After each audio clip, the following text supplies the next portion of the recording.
Number 1. Stephen Grant, the torso in the park. Stephen Grant seemed like an ordinary man living an ordinary life in Washington Township, Michigan, a quiet suburban community north of Detroit where neighbors knew each other by name and children played safely in tree-lined streets. He worked as a product engineer for an automotive supplier, lived in a comfortable two-story colonial home with his wife Tara and their 2 young children, and presented the image of a devoted family man who volunteered at his kids' schools and maintained friendly relationships with those who lived around him. But beneath this veneer of normalcy festered a darkness that would erupt in February 2007 in one of the most gruesome neighbor-related murders Michigan had witnessed in decades. A crime so savage and calculated that it would expose the horrifying truth about what can happen when marital dysfunction, infidelity, and rage collide behind the closed doors of suburbia. Tara Lynn Grant, 34 years old, was a successful executive at Washington Group International, traveling frequently for her high-powered position that often took her away from home for days or even weeks at a time, leaving Stephen to manage the household and care for their children Lindsay and Ian, then 6 and 4 years old respectively. The marriage had been deteriorating for years, with neighbors occasionally hearing raised voices coming from the Grant residence late at night, though nothing that seemed particularly alarming in a neighborhood where occasional domestic disputes were considered normal relationship friction. What those neighbors did not know was that Stephen deeply resented his wife's career success, feeling emasculated by her higher income and the reversal of traditional gender roles that saw him taking on more domestic responsibilities while she climbed the corporate ladder. And he had begun an affair with a 19-year-old woman he had met online, finding validation and escape in this secret relationship that made him increasingly contemptuous of his marriage. On the evening of February 9, 2007, Tara returned home from a business trip to Puerto Rico, and what should have been an ordinary Friday night reunion turned into a catastrophic confrontation that would end in unimaginable violence. According to Stephen's later confession, an argument erupted over Tara's frequent absences and his feelings of being taken for granted, voices escalating in the upstairs master bedroom while their children slept down the hall.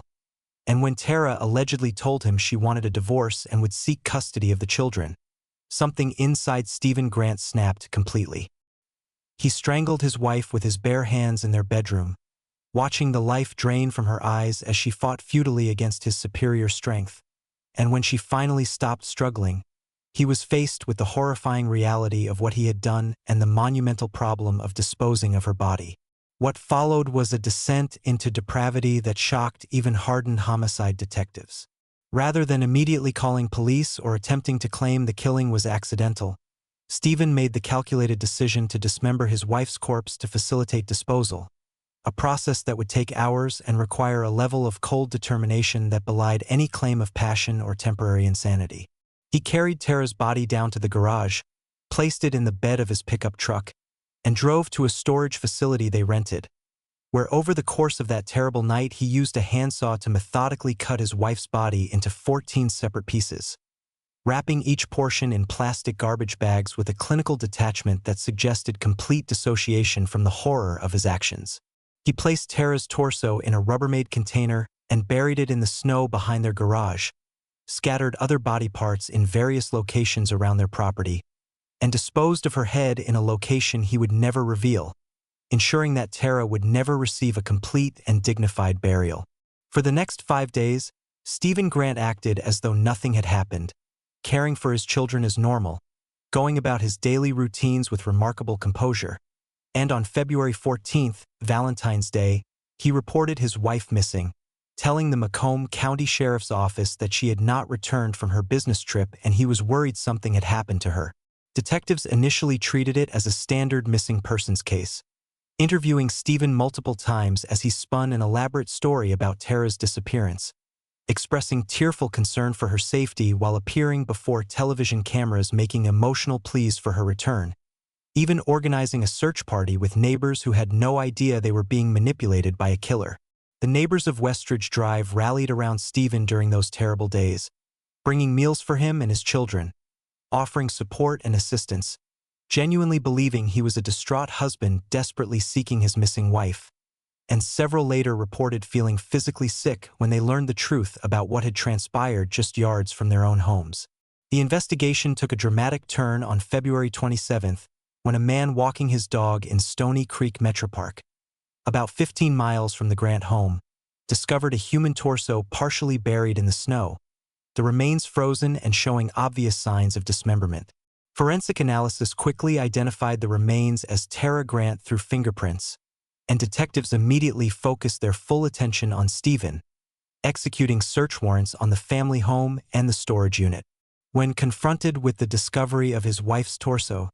Stephen's carefully constructed facade crumbled instantly. Rather than face immediate arrest, he fled north toward Michigan's Upper Peninsula in his pickup truck, leading police on a multi-county manhunt that captured national media attention as helicopters tracked his movements and law enforcement agencies across the state mobilized to apprehend him. His flight ended on March 2nd in the Wilderness State Park near Mackinac City, where he was found huddled in a snowbank, suffering from frostbite and hypothermia after spending a freezing night in the woods, and he was taken into custody without resistance, his attempt to escape justice ending in pathetic failure just as his attempt to hide his crime had failed. In custody, Stephen Grant provided a detailed confession, admitting to strangling Tara during an argument, dismembering her body, and scattering the remains, though he maintained the killing itself was not premeditated but rather a spontaneous act of rage that got out of control, a claim prosecutors would vigorously dispute based on his extensive efforts at concealment and his ability to function normally for weeks while his wife's body parts were literally buried in his backyard. Over the following weeks, investigators painstakingly recovered additional remains from various locations around the Grant property, finding body parts wrapped in plastic bags and buried in shallow graves, though Tara's head was never located despite extensive searches, leaving her family with the additional trauma of knowing their daughter and sister could never be fully laid to rest. The trial of Stephen Grant began in December 2007 in Mount Clemens, Michigan, with prosecutors seeking first-degree murder charges carrying a mandatory sentence of life without parole, arguing that the dismemberment and elaborate cover-up demonstrated clear premeditation and consciousness of guilt. Stephen's defense attorneys attempted to argue for a lesser charge of second-degree murder, claiming the actual killing was an unplanned act that occurred in the heat of passion during a domestic dispute,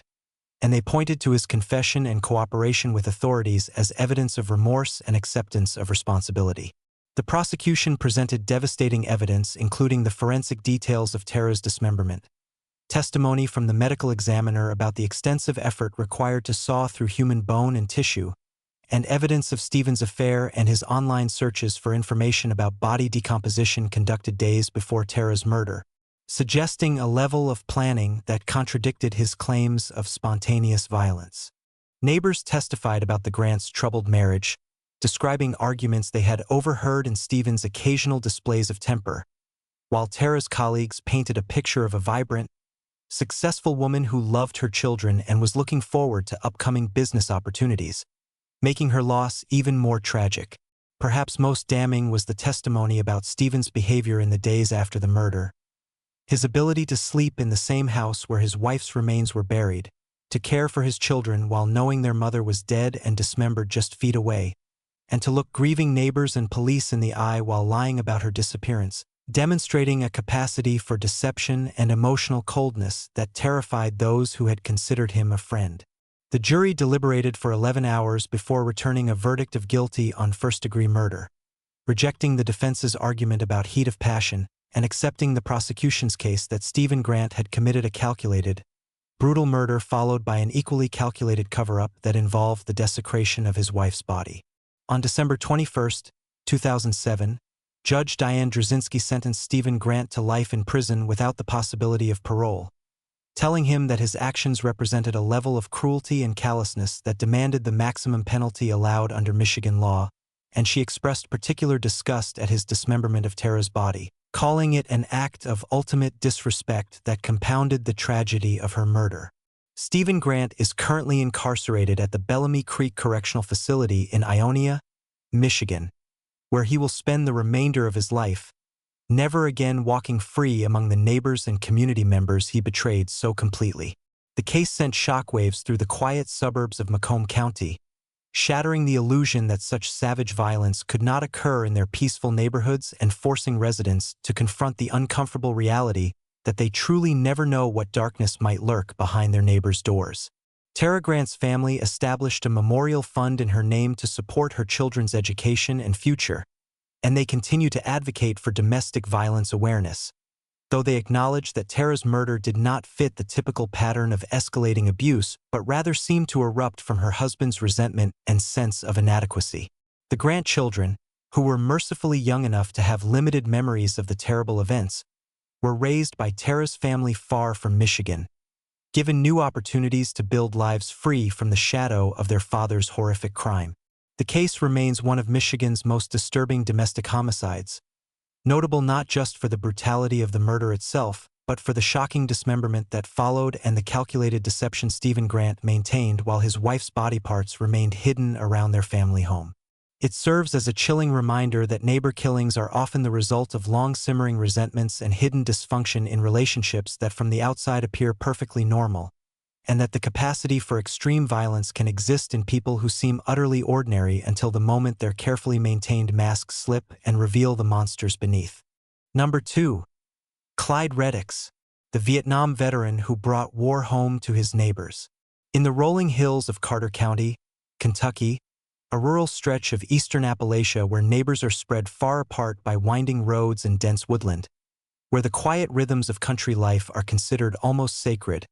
and where a man's home and his land represent not just property but dignity and the promise of peace after a life of hard work. A dispute between two neighboring households would escalate over years of harassment, provocation,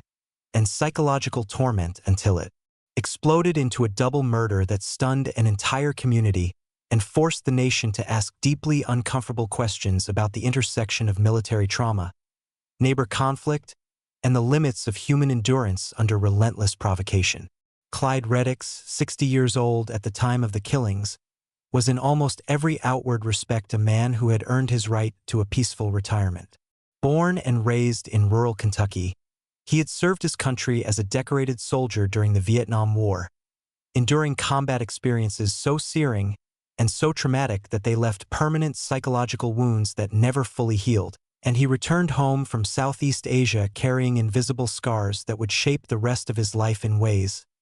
he could not have predicted when he first enlisted as a young man full of patriotic duty. After returning from Vietnam, Clyde built a life for himself that reflected his values of hard work and quiet dignity, spending 34 years as an employee at the AK Steel Coke plant in Ashland, Kentucky, a grueling industrial job that required physical toughness and mental discipline, and he was by all accounts a reliable and respected worker who showed up every day and did what was required without complaint or drama. He married Kathy, a woman who shared his preference for a quiet, ordered life, and together they settled into a modest home on Satellite Road off US 60 west of Grayson, a rural property that offered the seclusion and tranquility that both of them craved, a place where Clyde could tend to his small property, enjoy the natural beauty of the Kentucky hills, and find the peace that had eluded him since his return from a war that never truly let him go. For years, the Reddixes lived quietly on Satellite Road, their nearest neighbors at sufficient distance to prevent any meaningful friction, and Clyde's PTSD was manageable in this environment of relative calm, manifesting mainly as hypervigilance and a sensitivity to sudden loud noises, particularly anything resembling the explosive sounds of combat that could trigger flashbacks to the jungles of Vietnam with startling immediacy. The situation changed dramatically when Jeffrey Bubflower, a 26-year-old man with a boisterous personality and a taste for late-night revelry, moved into a trailer home approximately 100 feet up the hill from the Reddix residence on the same Satellite Road, bringing with him his girlfriend Teresa Leadingham, 29 years old, and a combined household of 8 children from their respective previous relationships and their relationship together,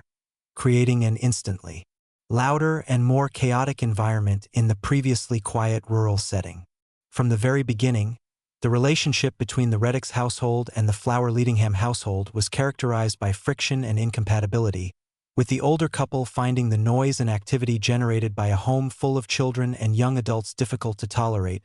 and with Jeffrey Flower in particular seeming to relish the role of provocateur, testing the boundaries of his elderly neighbor's patience in ways that escalated progressively from minor annoyances to deliberate psychological warfare. According to Clyde Reddix and his wife, who both testified about the nature of the harassment they endured, Jeffrey Flower engaged in a sustained campaign of verbal abuse and degradation directed specifically at Kathy Reddix, shouting crude sexual remarks down the hill at her whenever she was in her yard, making obscene gestures, and on one particularly disturbing occasion allegedly exposing himself to her in what she described as a deliberate act of humiliation designed to embarrass and terrorize an elderly woman going about her daily activities on her own property. Jeffrey allegedly called Clyde derogatory names, referred to him with homophobic slurs, and made comments designed to diminish Clyde's military service and his sense of masculine dignity,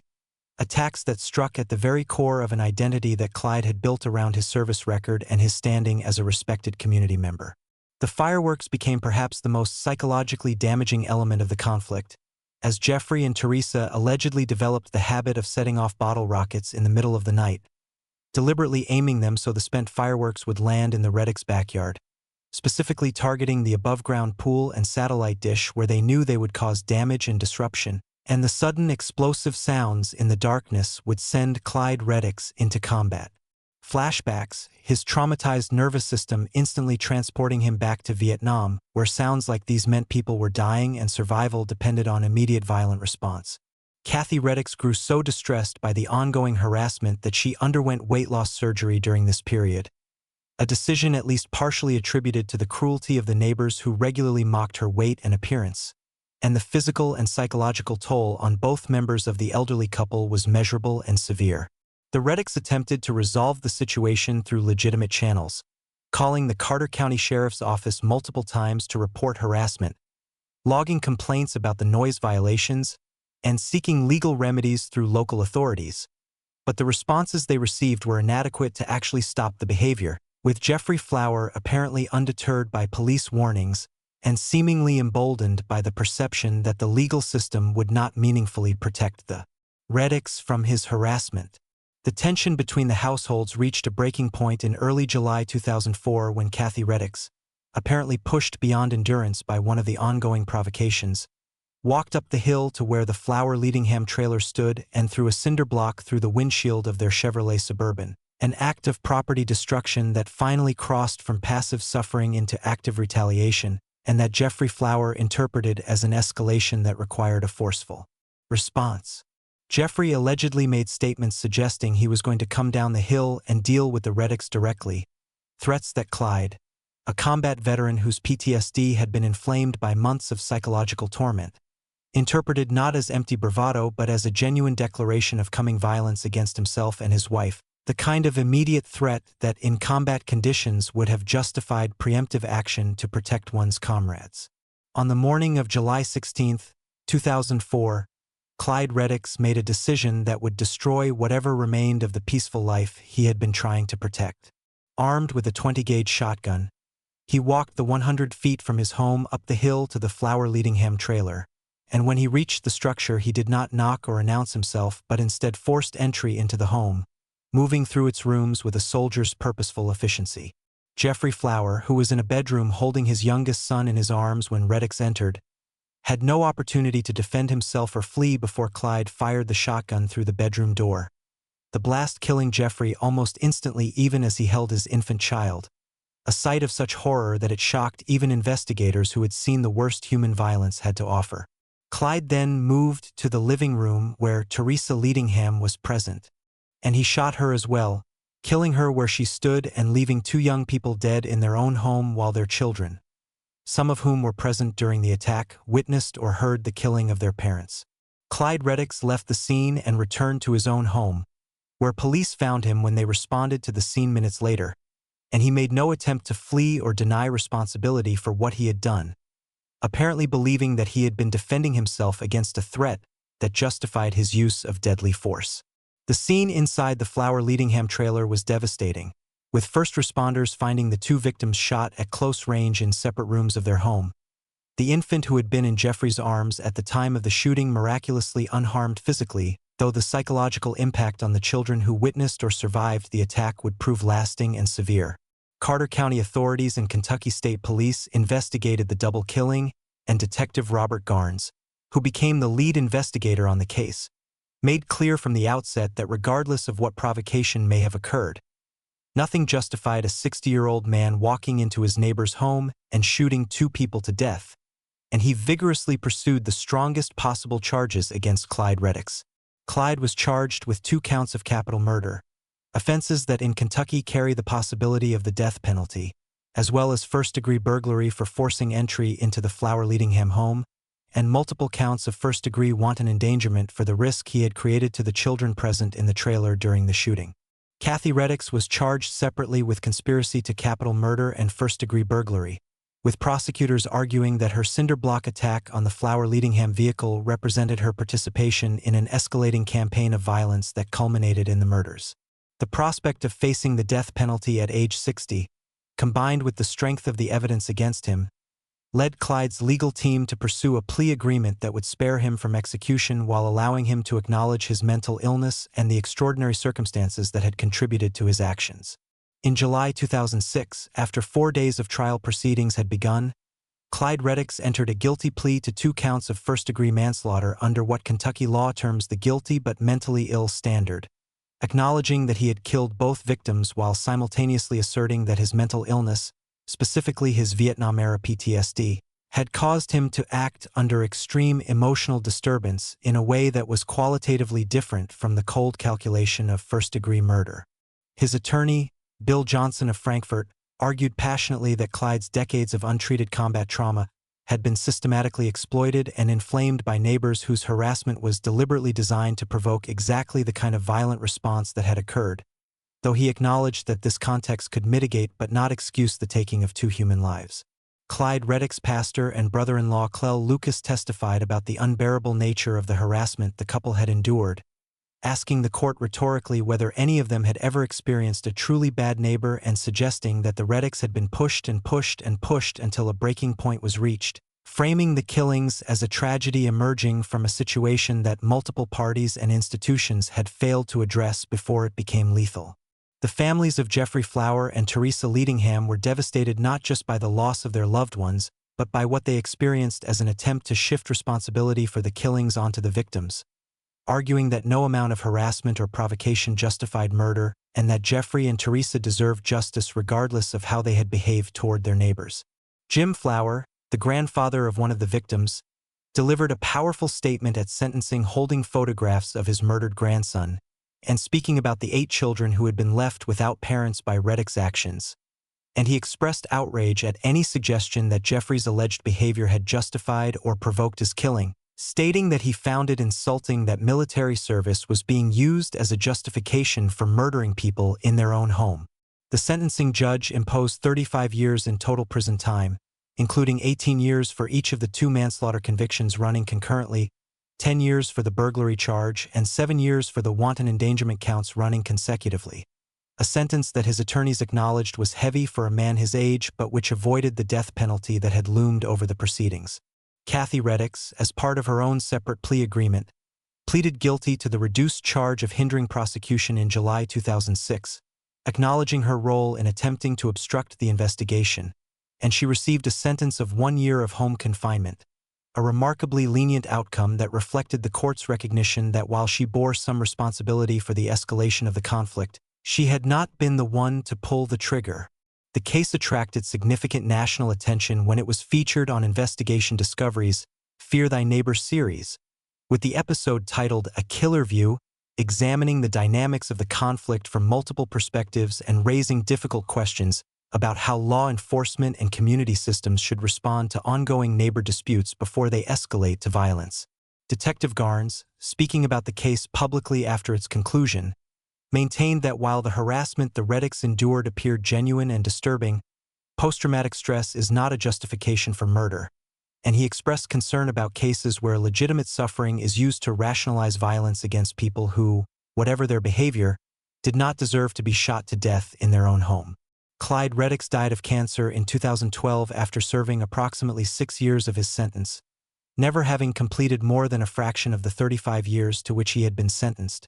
and his death in prison meant that he never fully faced the consequences that the court had determined were appropriate for taking 2 young lives. The 8 children who had been left without parents by the July 16th killings were distributed among various family members, and the long-term psychological impact on children who were present in the house during the murders, who heard the shotgun blasts that killed their parents, and who spent their formative years marked by this violent tragedy represents perhaps the most enduring damage of the entire terrible affair. Innocent victims who had no role in the conflict between the adults in their lives, but who paid the heaviest price for its catastrophic conclusion. The Flower and Leadingham families continued to seek acknowledgement that their loved ones were victims regardless of any behavioral issues, establishing a presence in local memory that insisted on the full humanity of Jeffrey and Teresa, rather than allowing them to be reduced to cautionary examples of how not to treat elderly neighbors. The case remains one of Kentucky's most complex and emotionally charged neighbor killings, presenting no simple villains or heroes but rather a tragedy shaped by untreated mental illness, institutional failure to intervene in escalating conflicts,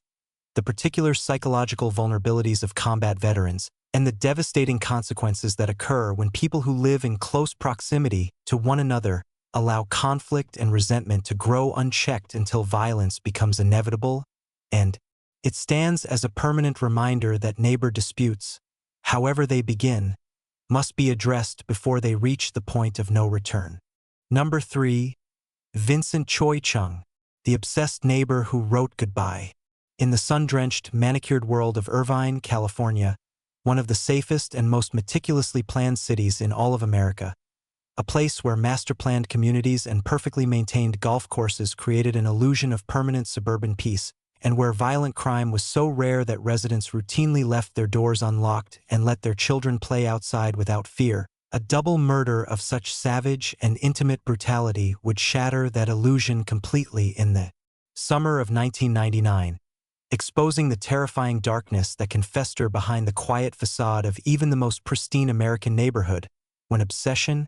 rejection, and jealousy combine in a mind incapable of accepting the simple truth that love cannot be forced or reclaimed through violence. Guy Thomas Whitney, known affectionately to everyone who knew him as Tom, was 60 years old at the time of his death, a beloved and respected voice and piano teacher who had spent decades nurturing musical talent in the Orange County community, a gentle and mild-mannered man described by students and neighbors alike as patient, encouraging, and possessing a genuine gift for bringing out the best in those who studied with him. Tom lived in a comfortable condominium in the Rancho San Joaquin area of Irvine, a residence that overlooked the beautiful golf course that gave the community its name, and he had created a life there that reflected his artistic sensibilities and his love of beauty, surrounding himself with music, culture, and a community of students and friends who genuinely adored him. Lawrence James Wong, known to his friends as Larry, was 51 years old and an internationally acclaimed pianist whose elegant technique and musical sensitivity had earned him recognition far beyond Orange County. With connections to opera stars and musicians of international reputation who respected his artistry and his dedication to his craft, and he had recently entered into a relationship with Tom Whitney that both men found deeply fulfilling and that their friends described as a perfect pairing of two sensitive, cultured individuals who brought out the best in each other. Tom and Larry's relationship had developed after Tom ended a much briefer involvement with Vincent Choi Chung, a 27-year-old part-time actor originally from Hong Kong who had met Tom through social circles and had pursued the relationship with an intensity and possessiveness that made Tom uncomfortable and ultimately caused him to end things after only a few months, believing that the relationship's intensity was incompatible with his preference for a calmer and more equal partnership. Vincent Chung, however, did not accept the end of the relationship with anything approaching grace or equanimity, and what followed Tom's decision to break things off was a sustained and increasingly alarming campaign of unwanted contact, obsessive behavior, and stalking that should have served as a clear warning sign to everyone who witnessed it about the depths of Vincent's instability and his potential for dangerous action. Neighbors of Tom's condominium complex observed Vincent appearing repeatedly at the building uninvited, knocking on Tom's door when he knew Tom did not want to see him, leaving gifts and cards that expressed sentiments ranging from romantic appeals to veiled threats, and generally conducting himself in a way that Irvine Police Department investigator Larry Montgomery would later describe publicly as obsessive, noting that Vincent seemed constitutionally incapable of accepting that the relationship was over. The situation became even more fraught when Tom began his relationship with Larry Wong, a development that Vincent apparently interpreted as a personal humiliation and a deliberate act of provocation, rather than simply two people finding happiness together. And witnesses reported that Vincent's fixation on Tom intensified dramatically after learning about the new relationship, his behavior becoming more erratic and more threatening as he struggled to process what he experienced as an intolerable rejection. Despite the alarming nature of Vincent's behavior, the situation did not result in legal intervention sufficient to protect Tom and Larry from the violence that was building inside Vincent's increasingly unstable mind. And the two victims continued their relationship and their lives without the protection that should perhaps have been provided by authorities alerted to Vincent's stalking behavior. On the evening of July 26, 1999, while Tom Whitney was hosting Larry Wong at his condominium for what both men expected to be a pleasant evening together, Vincent Choi Chung arrived at the residence with a knife and an intention to end the lives of both men in an act of violent vengeance for the rejection that consumed his every waking thought. What occurred inside Tom's condominium that night was a massacre of almost unimaginable ferocity, with Vincent attacking both Tom and Larry with the knife in an assault so frenzied and so sustained that each victim sustained over 30 stab wounds, the sheer number of which testified to the depth of Vincent's rage and his complete surrender to homicidal violence. Tom Whitney was found at the bottom of his staircase, evidence suggesting he had tried to flee from the attack before being overtaken, while Larry Wong was found in the master bedroom upstairs, both men having suffered injuries that made clear their deaths had not been quick or merciful, but rather the result of prolonged and savage violence inflicted by someone who knew them personally and harbored devastating rage toward at least one of them. The discovery of the bodies occurred the following day, July 27, 1999, when one of Tom's music students arrived with her father for her scheduled piano lesson and found something terribly wrong. And when the father entered the condominium, he discovered the scene that had been left by Vincent's violence, immediately calling 911 and reporting what police arriving at the scene would describe as among the most disturbing crime scenes they had ever encountered in a community where violent crime was almost unheard of. Irvine Police Department detectives who investigated the murders quickly developed a list of suspects that included the people closest to Tom Whitney, and Vincent Choi Chung's name appeared almost immediately given his well-documented history of obsessive behavior and his inability to accept the end of his relationship with the victim. What investigators found when they began tracking Vincent's movements was both damning and deeply strange, discovering that on the very day the bodies were found, July 27th, Vincent had checked into a hotel near Tom's condominium, and when they staked out his residence and located him at the hotel, they initially arrested him on an existing parole violation related to previous felony theft convictions, buying time to build their murder case. During interrogation, Vincent made statements that investigators found simultaneously incriminating and self-serving, claiming that he had written the word goodbye on his calendar on July 27th because he had planned to kill himself, an explanation that detectives regarded as a convenient post hoc justification designed to explain away incriminating evidence without directly admitting to the murders. As part of the interrogation process, investigators obtained impressions of Vincent's footprints, comparing them to prints found at the crime scene, and investigator Larry Montgomery later publicly described how Vincent attempted to deliberately alter his footprints during the impression-taking process, curling his toes to make his foot appear smaller in an apparent attempt to prevent a match, a transparent act of consciousness of guilt that Montgomery called out immediately. The forensic evidence against Vincent accumulated rapidly and convincingly, with investigators finding blood inside the car that Tom had sold to Vincent that matched both Vincent's and the victim's blood types, connecting the perpetrator physically to the scene in a way that could not be explained away by innocent contact. Most damning of all, investigators located a friend of Vincent's who had received a phone message from Vincent on July 27th, the day the bodies were discovered, in which Vincent had stated simply and unambiguously, "I did it." A confession delivered with the casual directness of someone who either did not yet understand the consequences of his actions or who had moved beyond caring about them. Based on this overwhelming accumulation of physical evidence, forensic findings, witness testimony, and Vincent's own incriminating statements, prosecutors formally charged him with 2 counts of first-degree murder in February 2000. while he was serving a 22-month sentence in Jamestown State Prison for the parole violation on his prior felony theft convictions, ensuring he remained behind bars while the case against him was prepared for trial. The trial of Vincent Choi Chung began in July 2003 in Orange County Superior Court, a proceeding that took 4 years from charges to trial due to the complexity of the case preparation and various pretrial proceedings, and prosecutors presented what they characterized as an overwhelming case of premeditated murder motivated by obsessive jealousy and the inability to accept rejection. The prosecution's presentation included testimony from the Irvine Police Department investigators who had worked the case, forensic experts who explained the significance of the blood evidence and footprint analysis, and neighbor and community witnesses who described Vincent's stalking behavior in the months before the murders, painting a comprehensive portrait of a man whose fixation on Tom Whitney had crossed from romantic obsession into dangerous instability long before the actual violence. The defense attempted to challenge specific pieces of forensic evidence and to raise questions about the reliability of witness identifications and the interpretation of Vincent's statements to police, but they faced the formidable obstacle of the "I did it" phone message, which jurors found difficult to interpret as anything other than what it plainly appeared to be, a confession to the murders. Orange County Superior Court jurors deliberated for 4 days, a length of deliberation that suggested they took their responsibilities seriously and examined the evidence carefully before returning with verdicts of guilty on 2 counts of first-degree murder, also finding true the enhancement allegations that Vincent had used a deadly weapon in committing the murders and the special circumstance allegation of multiple murders, findings that collectively made his crimes among the most serious possible under California law. The sentencing hearing was attended by family members and friends of both Tom Whitney and Larry Wong, who provided victim impact statements describing the devastating loss of 2 gentle, cultured men whose lives had been filled with beauty, music, and love for their art and their communities,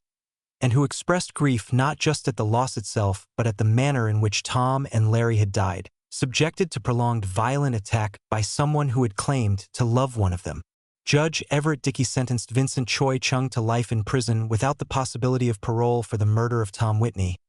plus 1 year for the related weapon enhancement, and 25 years to life for the murder of Larry Wong, a sentence that ensured Vincent would spend the remainder of his days in California's prison system with no prospect of release, his life essentially over as a consequence of his inability to accept that a relationship had ended. The case attracted renewed national attention when it was featured prominently in Oxygen Network's documentary series, The Real Murders of Orange County, with an episode titled If I Can't Have You, that examined the dynamics of obsessive love, stalking behavior, and the failure of intervention systems to protect victims from individuals who demonstrate clear warning signs of dangerous fixation. The Irvine community was profoundly shaken by the murders, as residents who had never before had cause to fear violence in their carefully planned city were forced to confront the reality that no amount of urban planning and community safety protocols can protect people from the private obsessions of those they have been close to, and that the neighbor or former partner who seems merely persistent or annoying may in fact be building towards something far more dangerous. Tom Whitney's music students remembered their teacher with enormous affection, establishing a small memorial fund to support young musicians in his honor, while Larry Wong's colleagues in the classical music world mourned the loss of a gifted pianist whose career had been cut short before he had achieved the full recognition his talent deserved. Vincent Choi Chung is currently incarcerated at Mule Creek State Prison in Ione, California, where he is serving his life sentence without any possibility of parole, spending his days in the institution while the musical world he destroyed through his violence continued beyond the prison walls, and the students Tom Whitney had mentored grew into accomplished musicians carrying forward the legacy of a man whose life had been stolen by someone incapable of accepting that love freely given must also be freely withdrawn. The case serves as a chilling reminder that stalking behavior, obsessive contact, and the refusal to accept the end of a relationship are not merely signs of emotional immaturity or romantic desperation, but can be precursors to catastrophic violence, and that when individuals demonstrate these warning signs, the response from law enforcement and the community must be swift and protective rather than dismissive of behavior that, while disturbing, falls short of actual violence until the moment it does not. The Irvine Police Department implemented new protocols for responding to stalking complaints in the aftermath of the Whitney Wong murders. Recognizing that the documented history of Vincent's obsessive behavior toward Tom had not generated the intervention that might have prevented the killings, and the department used the case for years afterward as a training example about the importance of taking stalking seriously as a precursor to potential lethal violence rather than treating it as a civil matter to be resolved between the parties involved. Number 4. Robert Stewart, the Hedge Trimmer Massacre. In the affluent suburb of Barrington, Rhode Island, where colonial-era homes mixed with modern developments along tree-lined streets that embodied New England charm, where residents took immense pride in maintaining pristine lawns and elaborate landscaping that reflected their success and good taste,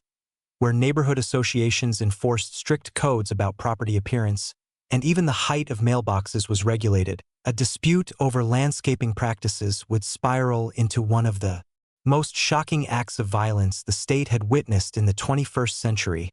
exposing the dark potential that lurks beneath suburban civility when pride, status, and territorial instincts collide. Robert Stewart, a 57-year-old investment banker, lived with his wife Patricia in an imposing brick Georgian colonial on Harbor Road, a prestigious street where homes routinely sold for well over $1 million and where residents competed through subtle displays of wealth and refinement, and Robert had spent considerable time and money creating what he considered a showcase property with professional landscaping, imported stone work, and meticulously maintained hedges that formed a living wall of privacy around his estate. Next door, separated by the disputed hedge row and approximately 50 feet of manicured lawn, lived the Hutchison family, Mark and Jennifer Hutchison with their 3 teenage children, in a similarly grand home that they had purchased in 2004. And while the Hutchisons had initially enjoyed a cordial if somewhat distant relationship with the Stewarts, tensions emerged almost immediately over the exact property line and whose responsibility it was to maintain the hedge that stood between their properties. Robert Stewart insisted that the hedge was entirely on his property and that he alone had the right to determine how it was trimmed, shaped, and maintained, and he objected strenuously when Mark Hutchison hired landscapers to trim the hedges from the Hutchison side without consulting Robert first,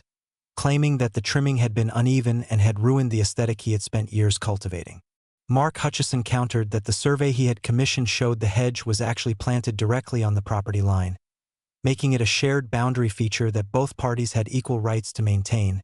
and he resented Robert's imperious attitude and his assumption that he could dictate terms to his neighbors simply because he had lived on the street longer. The dispute escalated through 2005 and into 2006, with both men becoming increasingly rigid in their positions, Robert sending certified letters demanding that Mark cease interfering with the hedge and threatening legal action, while Mark responded with his own legal threats and accused Robert of harassment and attempting to bully him off property that was rightfully his. The conflict began affecting the entire character of Harbor Road, with other neighbors taking sides, some sympathizing with Robert's position that new residents should respect established landscaping and defer to longtime property owners, while others supported the Hutchisons' right to maintain their own property as they saw fit without interference from controlling neighbors. Social gatherings became uncomfortable as the Stewart-Hutchison feud dominated conversation, and several longtime residents expressed concern that the dispute was getting out of hand, noting that Robert in particular seemed obsessed with the issue to a degree that seemed unhealthy, spending hours examining the hedge line and photographing any changes made by the Hutchisons. In July 2006, the conflict took a violent turn when Robert Stewart, without warning or notification to his neighbors, hired a landscaping company to severely cut back the disputed hedges, reducing them from 8 feet tall to barely 4 feet, destroying years of growth and eliminating the privacy barrier that had existed between the properties. Mark Hutchison was furious when he discovered the destruction, confronting Robert in his driveway and demanding compensation for the damage to what he maintained was jointly owned property.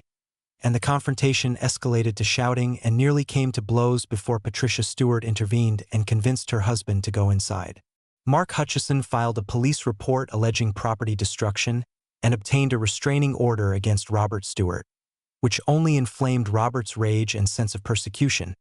as he interpreted the legal action as proof that the Hutchisons were attempting to destroy him and seize control of his property through manipulation of the legal system. Friends of Robert Stewart later testified that his personality changed dramatically in the months after the restraining order was issued, becoming paranoid and withdrawn,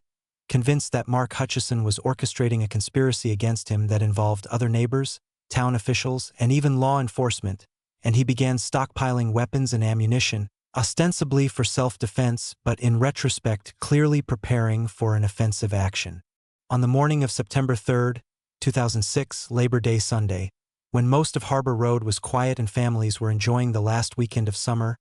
Robert Stewart armed himself with multiple firearms including a 9mm handgun, a .357 Magnum revolver, and a hunting rifle, and he walked across his property to the Hutchison home with the apparent intention of killing his neighbors. Mark Hutchison was in his garage working on a woodworking project when Robert appeared in the driveway, and according to Mark's later testimony, Robert simply raised the 9mm and began firing without saying a word, the first shot striking Mark in the shoulder and spinning him around, subsequent shots missing as Mark dove for cover behind his workbench. Jennifer Hutchison, hearing the gunshots, called 911 while shepherding her children to a bathroom in the center of the house, and she could hear Robert Stewart outside shouting that the Hutchisons had destroyed his life and now he was going to destroy theirs. His words slurred and erratic in a way that suggested he was either intoxicated or in the grip of a complete psychological break. Mark Hutchison, bleeding from his shoulder wound but mobile, managed to escape through the back of the garage and run to a neighbor's house to seek help, while Robert Stewart attempted to force entry into the Hutchison home, firing shots through windows and the front door in an apparent attempt to kill Jennifer and the children huddled inside. The Barrington Police Department responded within minutes, arriving to find Robert Stewart still on the Hutchison property, armed and continuing to fire shots at the house, and officers immediately recognized they were dealing with an active shooter situation that required tactical response. Officers took cover and attempted to communicate with Robert, ordering him to drop his weapons and surrender, but he responded by firing in the direction of the police vehicles, forcing officers to return fire and escalating the situation into a full-scale gun battle in the middle of an upscale suburban neighborhood. The standoff continued for nearly 40 minutes, with Robert alternating between attempting to breach the Hutchison home and engaging in gunfire exchanges with police, during which time residents of Harbor Road were evacuated from their homes by SWAT teams, and schools throughout Barrington were placed on lockdown as a precaution. The violent confrontation finally ended when Robert Stewart, apparently out of ammunition or perhaps recognizing the futility of his position, emerged from behind cover with his hands raised and surrendered to police, who immediately took him into custody and provided medical attention for minor injuries he had sustained during the gun battle. Miraculously, despite the dozens of shots fired and the extended nature of the confrontation, the only serious injury was Mark Hutchison's shoulder wound, which required surgery but was not life-threatening. Number 5. Philip Spaulding, the snow shovel shooting. In the working-class neighborhood of Plains Township, Pennsylvania, a small community outside Wilkes-Barre where modest single-family homes line streets named after trees, and most residents worked blue-collar jobs in the region's remaining industries or service sector positions, where economic pressures and the harsh realities of northeastern Pennsylvania winters created an environment where small frustrations could accumulate into major resentments. A dispute over snow removal would escalate into a double murder-suicide that was captured on a neighbor's security camera and would shock the nation when the footage was released, revealing the terrifying speed with which a mundane argument can transform into lethal violence when firearms are readily available and anger overcomes reason. Philip Spaulding, a 47-year-old disabled military veteran living alone after a divorce that had left him bitter and isolated, resided in a small ranch home on West Berg Street that he had inherited from his parents, and his only income was disability payments from the Veterans Administration, leaving him with limited resources and considerable free time that he often spent brooding about perceived injustices and slights from neighbors he believed looked down on him. Next door lived James and Lisa Goy, a married couple in their 50s who both worked full-time and had lived on West Berg Street for over 15 years, maintaining a neat property and generally keeping to themselves, though they had experienced increasing friction with Philip Spaulding over the previous year regarding various issues including parking, noise, and property boundaries. The relationship between Philip and the Goys had never been warm, but it had deteriorated significantly after an incident in 2019 when Philip accused James Goy of deliberately dumping snow from his driveway onto Philip's property, an accusation James denied but which Philip became convinced was part of a pattern of disrespect and harassment directed at him by neighbors who thought he was beneath them. On February 1, 2020, a heavy snowstorm dumped approximately 9 inches of snow on northeastern Pennsylvania, and residents of Plains Township spent the morning clearing their driveways and sidewalks, a familiar ritual of winter that usually fostered a sense of community solidarity as neighbors helped each other and shared complaints about the weather. James and Lisa Goy were outside shoveling their driveway, tossing snow onto the strip of land between the street and sidewalk as is customary, when Philip Spaulding emerged from his home and immediately began shouting that they were putting snow on his property, pointing to areas where he claimed snow from their shoveling had crossed the property line. What followed was captured in horrifying detail by a surveillance camera mounted on a nearby home, footage that would later be widely viewed and analyzed as a case study in how rapidly interpersonal conflicts can turn deadly. The video shows James and Lisa Goy attempting to ignore Philip's shouting and continue their snow removal, but Philip approaches closer, gesturing angrily and appearing to make threatening statements, and the situation escalates with both parties exchanging heated words, James Goy at one point throwing a shovel full of snow in Philip's direction in what appears to be a gesture of dismissal and frustration. Philip Spaulding then retreats to his home, disappearing inside for approximately 30 seconds while the Goys return to their shoveling, likely assuming the confrontation was over and Philip had gone inside to calm down. But security footage shows Philip re-emerging with a handgun and walking purposefully toward the Goys with the weapon raised. James Goy saw Philip approaching with the gun and can be heard on the audio shouting for him to put it away and go back inside. But Philip Spaulding fired multiple shots at James, striking him several times and causing him to fall face down in the snow-covered street. And when Lisa Goy screamed and rushed toward her fallen husband, Philip turned the gun on her and fired multiple times, striking her repeatedly as she tried to reach James. The video captures Philip standing over the fallen couple, firing additional shots into their bodies in what appears to be an execution-style killing, ensuring both were dead before he casually walked back to his own property, entered his home, and according to police, took his own life with the same handgun he had used to murder his neighbors. The entire incident from the beginning of the verbal argument to the final shots took less than 5 minutes, a stunning example of how quickly a trivial dispute can escalate to multiple deaths when firearms are introduced into heated confrontations. Neighbors who witnessed the shooting or its immediate aftermath called 911, reporting that multiple people had been shot on West Berg Street, and when police arrived they found James and Lisa Goy dead in the street, their bodies partially covered by the snow they had been shoveling when they were murdered, and inside his home they found Philip Spaulding dead from a self-inflicted gunshot wound, having killed himself rather than face the consequences of his actions. The investigation into the shooting was straightforward given the security camera footage that captured the entire incident, and police determined that Philip Spaulding had committed a clear double homicide motivated by a neighbor dispute before taking his own life, with no evidence suggesting the Goys had threatened him in any way that would justify his use of deadly force. The release of the security camera footage to the public sparked national debate about gun violence, neighbor disputes, and mental health, with many viewers horrified by the casual brutality displayed by Philip Spaulding and the apparent lack of hesitation or remorse as he executed 2 people over a snow shoveling dispute. Background investigation into Philip revealed a troubled individual with a history of conflicts with neighbors, previous accusations of harassment that had been reported to police, and untreated mental health issues including depression and anger management problems. And neighbors reported that he had made threats in the past about what he would do to people who disrespected him or encroached on his property, threats that were not taken seriously enough to prompt intervention. The Goy family was devastated by the senseless loss of James and Lisa, with their adult children expressing incomprehension that their parents had been murdered over something as trivial as snow removal, and they called for stronger laws regarding gun ownership by individuals with documented mental health issues and histories of threatening behavior. The Plains Township community held vigils for the Goys and grappled with the trauma of such violence occurring in their quiet neighborhood, with many residents expressing fear and a sense that the social fabric holding communities together was fraying when neighbors could murder each other over minor disputes. The security camera footage became a focal point for discussions about what could have been done differently to prevent the tragedy,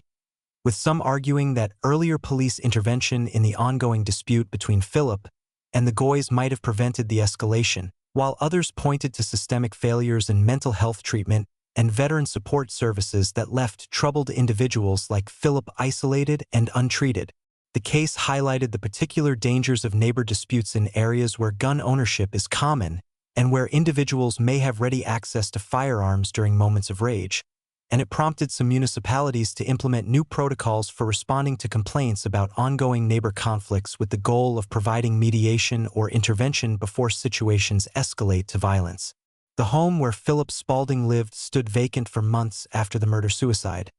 with the estate struggling to find buyers for a property that had become infamous as the site where a killer had planned and launched his attack before taking his own life. And when it finally sold, it was at a dramatically reduced price to buyers who were not from the area and were unaware of its history. West Berg Street in Plains Township was forever changed by the February 2020 shooting, with residents reporting increased anxiety and hypervigilance about conflicts with neighbors, and several families moved away, unable to live on a street where they had witnessed or lived near such horrific violence. The case serves as a tragic reminder that the combination of personality conflicts, mental health issues,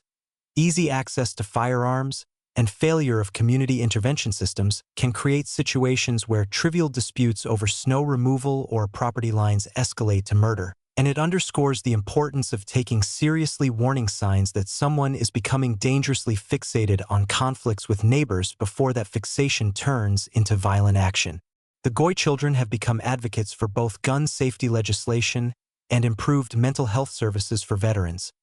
arguing that their parents' deaths could have been prevented if systems had been in place to identify and treat individuals like Philip Spaulding before they became homicidal, and they have lobbied for laws requiring temporary removal of firearms from individuals who make threats against neighbors or show signs of dangerous escalation in interpersonal conflicts. The security camera footage from the shooting is used in law enforcement training to illustrate how rapidly domestic and neighbor disputes can turn lethal, and the importance of officers taking such conflicts seriously even when they seem minor.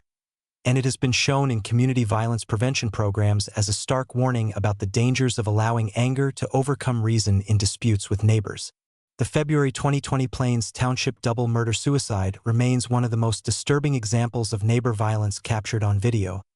a permanent record of how a snow-shoveling dispute between working-class neighbors in a struggling Pennsylvania town could escalate in minutes from shouting to execution-style murder, leaving 3 people dead and a community traumatized by violence that should never have occurred over something as mundane as where to put shoveled snow. Number 6. Michael Vilken, the barking dog killer. In the suburb of Lakewood, Washington, located south of Tacoma in an area characterized by a mix of military families from nearby Joint Base Lewis McChord and civilian residents working in the region's service industries,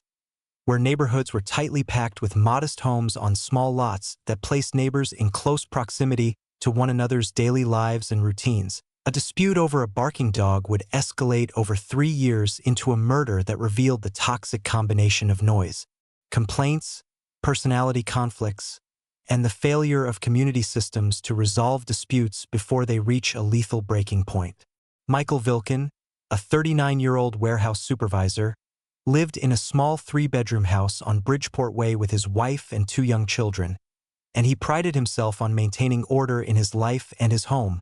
keeping a strict schedule and insisting on quiet and routine as a way of managing anxiety and stress that stemmed from his combat experience during 2 tours in Iraq. Next door lived David Martinez, a 52-year-old disabled veteran who lived alone with his German Shepherd named Duke, a large and energetic dog that David had obtained through a veteran service animal program to help with his PTSD and depression. And while David loved the dog and credited him with helping him manage his mental health challenges, Duke had a tendency to bark frequently, particularly when David was away from home or when the dog was left in the backyard for extended periods. The barking began bothering Michael Vilken almost immediately after David Martinez moved into the neighborhood in 2006, and Michael started documenting each instance of barking, keeping detailed logs of times, duration, and his assessment of the noise level, and he began filing complaints with the Lakewood Animal Control Division, submitting his logs as evidence that David was maintaining a nuisance animal that was disturbing the peace of the neighborhood. David Martinez attempted to address the issue by bringing Duke to obedience training and consulting with veterinary behaviorists about the barking. But the dog's behavior improved only marginally, and Michael Vilken's complaints became more frequent and more hostile, accusing David of deliberately allowing the dog to bark as a form of harassment and showing disregard for his neighbor's quality of life. The dispute escalated through 2007 and 2008, with Michael filing over 40 separate complaints with animal control, writing letters to the city council demanding action, and confronting David directly about the dog on numerous occasions. Interactions that other neighbors described as increasingly aggressive and threatening on Michael's part. David Martinez, struggling with his own mental health issues and becoming increasingly defensive about his service animal, responded by accusing Michael of harassment and filing countercomplaints that Michael was intimidating him and creating a hostile environment. And the situation devolved into a bitter feud that consumed both men and drew other neighbors into taking sides. Animal control officers visited the Martinez property repeatedly, finding some violations of noise ordinances but nothing that rose to the level justifying removal of the dog, and they attempted to mediate between the neighbors, but Michael rejected mediation, insisting that the only acceptable solution was for David to get rid of the dog permanently or move out of the neighborhood. Friends and family members of both men later reported being concerned about the intensity of the conflict, with Michael becoming increasingly obsessed with the barking and spending hours listening for and recording any noise from next door, while David became paranoid and withdrawn, fearing that Michael's escalating hostility might turn violent and unsure how to resolve a situation that seemed to have no middle ground. On March 7, 2009, the conflict reached its tragic conclusion when Michael Vilken confronted David Martinez in their shared driveway, demanding once again that he get rid of Duke and claiming that the barking was destroying his family's quality of life and affecting his children's ability to sleep.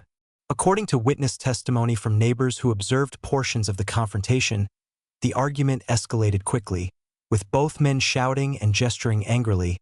and David Martinez told Michael to leave him alone and threatened to call police if Michael continued harassing him,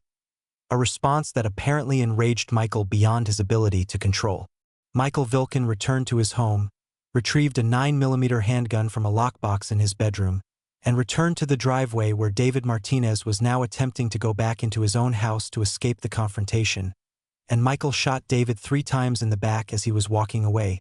killing him almost instantly and leaving his body in the driveway between their two properties. Duke the German Shepherd, who had witnessed his owner's murder, remained by David's body and had to be tranquilized by animal control officers before they could remove David's remains. And the dog was eventually placed with David's family members who adopted him and cared for him for the remainder of his life. Michael Vilken made no attempt to flee, calling 911 himself to report that he had shot his neighbor and waiting calmly for police to arrive. And when officers took him into custody, he stated that he had been defending himself against threats from David Martinez, a claim immediately contradicted by witnesses who confirmed that David had been walking away and posed no threat when he was shot. The investigation revealed the 3-year history of conflict between Michael and David, with detectives finding Michael's extensive documentation of the barking complaints and increasingly hostile letters he had written to David threatening unspecified consequences if the noise did not stop. Evidence that suggested the shooting was the culmination of a long-simmering rage rather than a spontaneous act of self-defense. Mental health professionals who evaluated Michael Vilken after his arrest found that his obsession with the barking dog had become a focal point for broader issues related to his combat-related PTSD and his need for control in his environment, and they noted that his inability to resolve the situation through official channels had led to feelings of helplessness and rage that ultimately manifested in homicidal violence. The trial began in October 2009 in Pierce County Superior Court, with prosecutors charging Michael Vilken with first-degree murder and arguing that the shooting was clearly premeditated, evidenced by his decision to retrieve a firearm and shoot David in the back as he was retreating, demonstrating consciousness of wrongdoing and intent to kill. Michael's defense team attempted to argue for a lesser charge of manslaughter, claiming that their client's PTSD and the cumulative stress of the ongoing dispute had impaired his judgment and ability to control his actions. And they presented psychiatric testimony about how combat trauma had left Michael with heightened responses to perceived threats and inability to tolerate noise and disorder. The prosecution countered with testimony from neighbors who described Michael as the aggressor in the dispute, evidence of his threatening letters and escalating hostility, and expert analysis showing that PTSD does not excuse premeditated murder, and that Michael had time to consider his actions when he went inside his home to retrieve a weapon before returning to shoot his neighbor. David Martinez's family members provided heartbreaking victim impact statements describing a gentle man who struggled with his own combat trauma and had relied on his service animal for emotional support, and they expressed outrage that Michael's defense was attempting to use PTSD as an excuse for murdering someone who was also a veteran dealing with the same challenges. The jury deliberated for 8 hours before returning a verdict of guilty on second-degree murder, accepting that while Michael's PTSD may have contributed to his inability to manage the dispute appropriately, his decision to arm himself and shoot David in the back constituted intentional murder, even if not premeditated from the beginning of the conflict. Judge Catherine Nelson sentenced Michael Vilken to 38 years in prison, noting that while she had some sympathy for the challenges of managing combat-related PTSD, nothing justified taking a neighbor's life over a barking dog,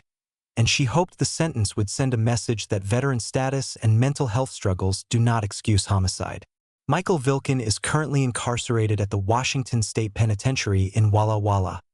where he is serving his sentence and has reportedly expressed remorse for his actions while maintaining that the stress of the situation pushed him beyond his breaking point. The case highlighted the particular challenges of neighbor disputes in communities with high concentrations of combat veterans, where PTSD and other service-related mental health issues can exacerbate normal conflicts and create situations requiring specialized intervention, and it led to calls for better support services for veterans dealing with noise sensitivity and other triggers that can cause disproportionate reactions to common neighborhood issues. The Lakewood community was shaken by the murder, with many residents expressing frustration that animal control and other city services had been unable to resolve the dispute before it escalated to violence.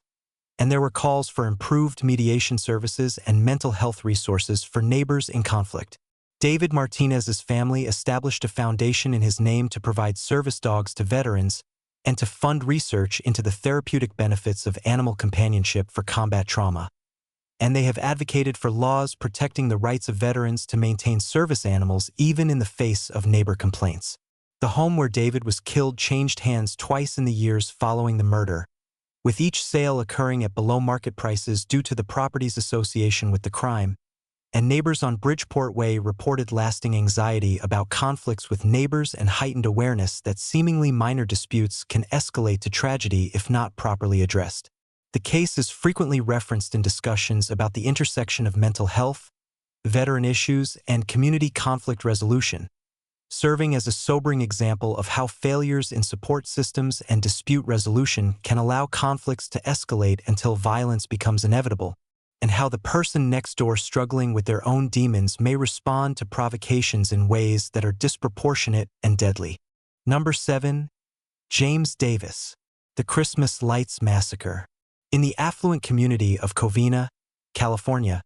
an upscale suburb of Los Angeles where million-dollar homes featured elaborate holiday decorations, each December residents took immense pride in creating festive displays that drew tourists from throughout Southern California to drive through neighborhoods admiring the lights, where Christmas spirit was not just a personal expression but a competitive sport among neighbors seeking to outdo each other in creativity and extravagance. A dispute over holiday decorating would end in a Christmas Eve massacre that left 9 people dead and shocked a nation already reeling from the 2008 financial crisis that had devastated many California communities. James Davis, a 45-year-old aerospace engineer who had recently lost his job in the aerospace industry layoffs sweeping Southern California, lived alone in a modest ranch home on Knollcrest Drive that stood in stark contrast to the larger, more ornate houses that surrounded it, and he had become increasingly bitter about his economic circumstances and what he perceived as his neighbors' ostentatious displays of wealth during a time when he was struggling to make mortgage payments and feared losing his home. The Ortega family lived several houses down from James on Knollcrest Drive in a large Mediterranean-style home that they decorated elaborately each Christmas, with synchronized light displays, animated figures, and massive inflatables that drew crowds of admirers each evening and had become something of a neighborhood tradition. And while most residents appreciated the Ortega's holiday enthusiasm, James Davis had come to see their decorations as a symbol of everything wrong with his neighborhood, a thoughtless display of excess by people who had too much money and no sensitivity to those who were suffering economic hardship. In December 2008, as the financial crisis deepened and James faced mounting economic pressure, the Ortega family erected their most elaborate Christmas display yet, installing thousands of additional lights and new animated features that required industrial-grade electrical systems and created a nightly spectacle that brought dozens of cars to Knollcrest Drive each evening, blocking driveways and creating noise that disturbed residents trying to sleep. James Davis complained repeatedly to the Ortegas about the crowds and commotion, demanding they scale back their display, but the family dismissed his complaints, explaining that they had been decorating for years without problems and that the joy they brought to the community was more important than one neighbor's objections, a response that James interpreted as dismissive and disrespectful of his legitimate concerns. The dispute escalated when James began documenting code violations in the Ortega display, reporting them to city authorities and demanding enforcement action.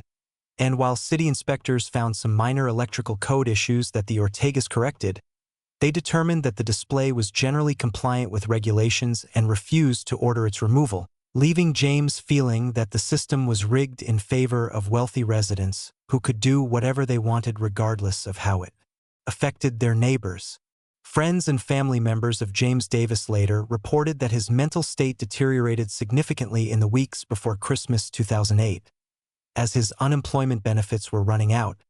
he faced foreclosure proceedings on his home, and his obsession with the Ortega Christmas display seemed to represent all his accumulated resentments and feelings of powerlessness manifesting in a single focal point of rage. On December 24, 2008, Christmas Eve, while the Ortega family was hosting their annual holiday party with extended family members gathered to celebrate, James Davis executed a plan of revenge so comprehensive and so horrific that it would rank among the worst mass murders in California history. He constructed a homemade flame-throwing device using high-pressure fuel canisters and a custom delivery system, wrapped the device to look like a Christmas present, and dressed in a Santa Claus costume complete with white beard and red suit, creating a disguise that would allow him to approach the Ortega home without arousing suspicion on a night when Christmas revelers were common throughout the neighborhood. At approximately 11:30 p.m., as the Ortega party was winding down and family members were preparing to open presents and continue their celebration, James Davis approached the front door carrying his disguised weapon and rang the doorbell, and when 8-year-old Katrina Ortega answered the door expecting perhaps a late-arriving guest or caroler, James opened fire with a handgun, shooting the child in the face and forcing his way into the home as family members screamed in horror. What followed was a massacre of shocking brutality, as James Davis moved through the Ortega home shooting anyone he encountered,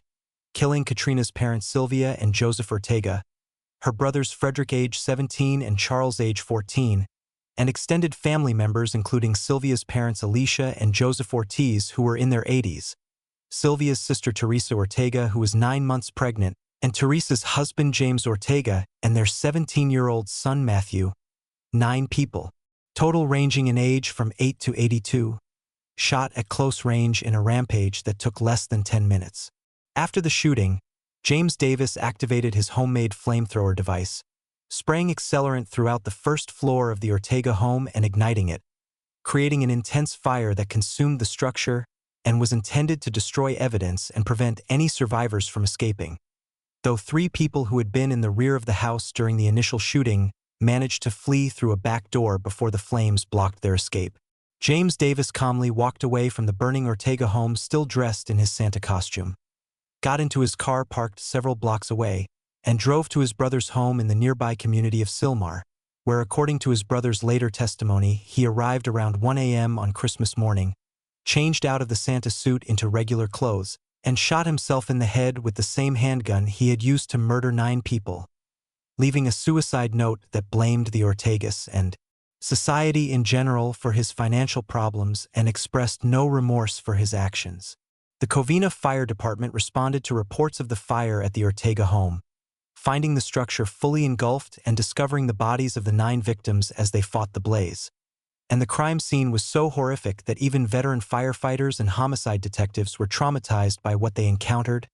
bodies of children and elderly victims shot and partially burned, evidence of a Christmas Eve celebration transformed into a massacre. The investigation quickly identified James Davis as the perpetrator based on witness descriptions of the Santa-suited killer and forensic evidence recovered from the scene.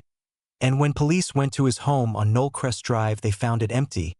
learning hours later that he had killed himself at his brother's residence in Sylmar after completing his murderous rampage. The discovery that the killer had been a neighbor with a grudge about Christmas decorations shocked the Covina community and the broader Los Angeles area, as people struggled to comprehend how a dispute over holiday lights could escalate to the mass murder of an entire family and their relatives. And there was widespread horror that James Davis had targeted children and elderly victims with the same ruthlessness as the adults he blamed for his grievances. The 3 survivors of the attack, family members who had escaped through the rear of the house, provided testimony about the terror of the assault and the helplessness of hearing their relatives being shot while trapped by flames. And they described the lasting psychological trauma of having their Christmas Eve celebration transformed into a nightmare of violence and death. The case raised difficult questions about warning signs that might have been missed, with investigators discovering that James Davis had purchased the handgun and materials for his flamethrower device in the weeks before the attack, and that he had made increasingly hostile statements to neighbors about the Ortegas,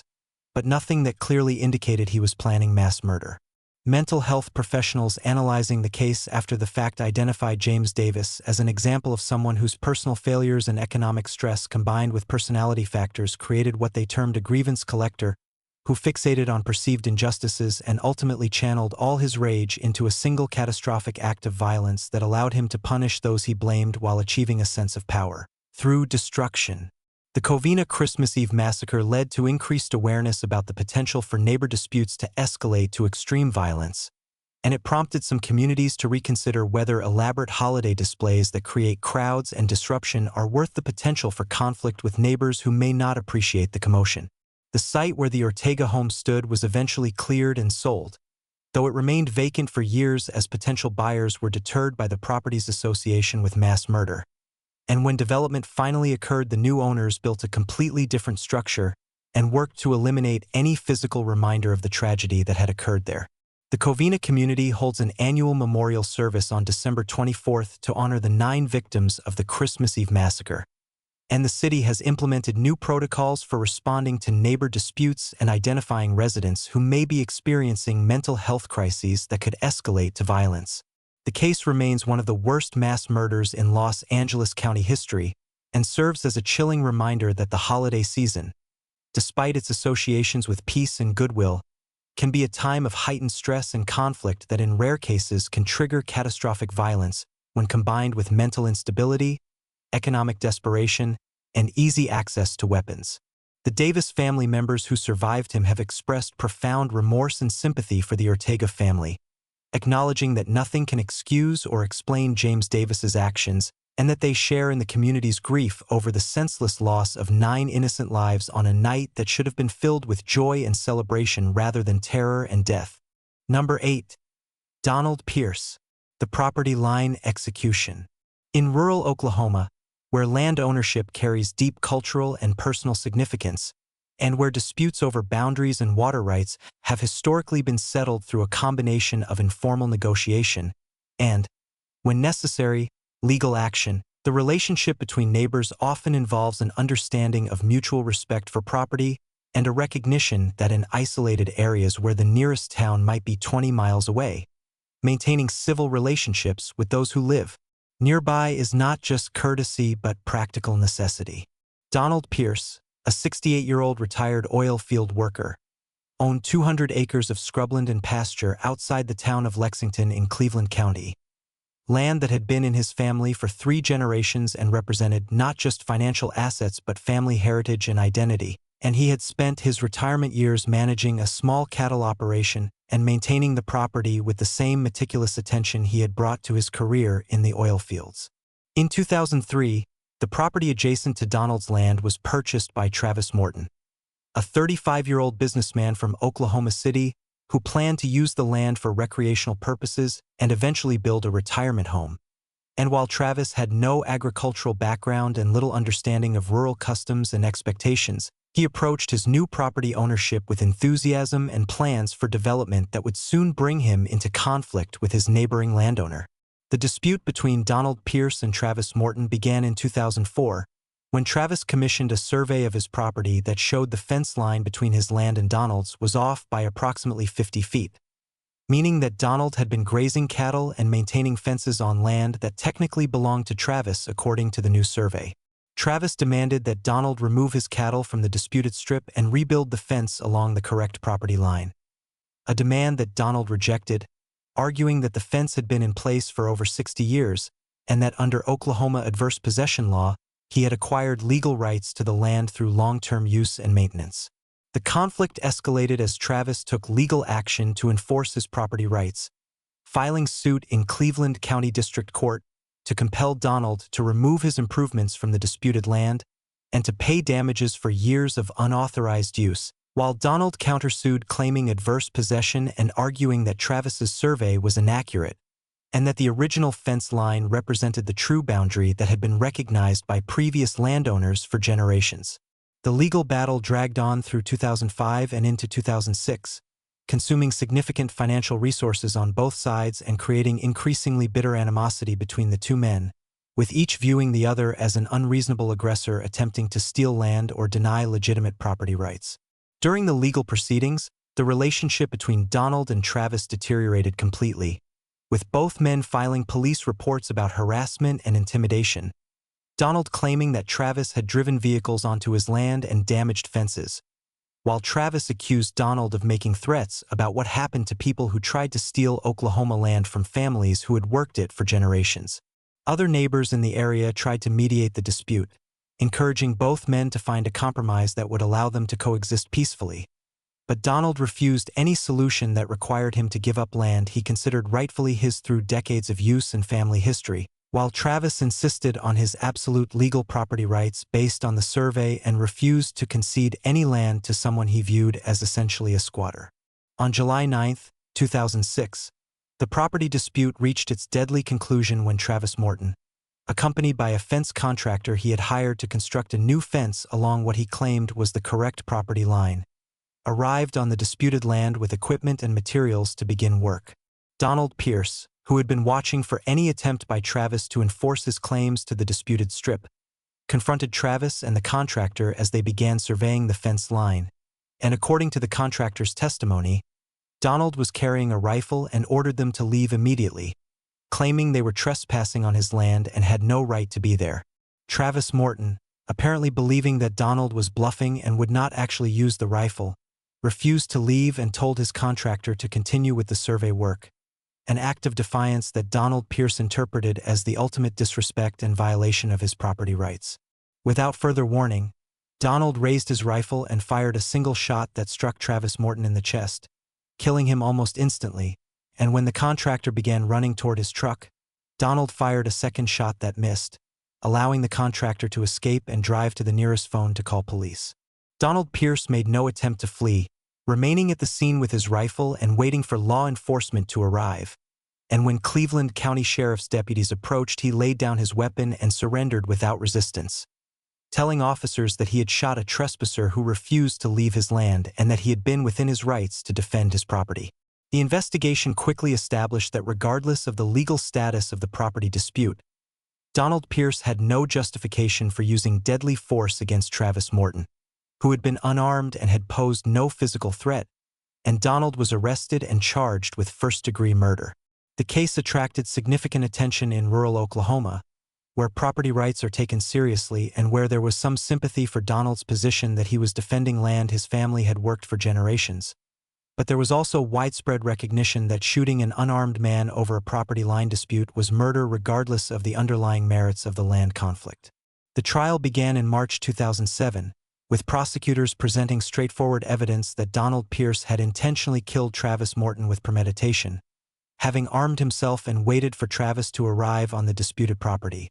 and that his claim of defending property was not a legal justification for homicide under Oklahoma law. Donald's defense team attempted to present the killing as a tragic result of Donald's belief that he was defending his property rights against an aggressor who was attempting to steal land through legal manipulation, and they presented testimony about the stress and financial burden of the litigation and Donald's fear that losing the disputed land would dishonor his family's legacy and set a precedent that would allow further encroachment. The prosecution countered with testimony from the fence contractor who had witnessed the shooting, forensic evidence showing that Travis had been shot from a distance while posing no threat, and legal experts who testified that property disputes must be resolved through courts rather than violence, and that Oklahoma law provides no right to kill someone over a boundary disagreement. Travis Morton's family provided emotional victim impact statements describing a man who had worked hard to purchase property he dreamed of developing, who had followed legal procedures to assert his rights, and who had been killed simply for standing on land that a survey showed belonged to him, and they expressed outrage that Donald Pierce's defense was attempting to justify murder as property defense. The jury deliberated for less than a day before returning a verdict of guilty on first-degree murder,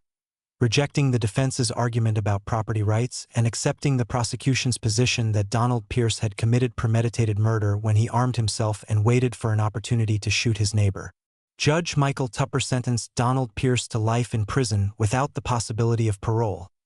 noting that while he understood the deep significance of land ownership in Oklahoma culture, nothing justified taking a human life over a property boundary,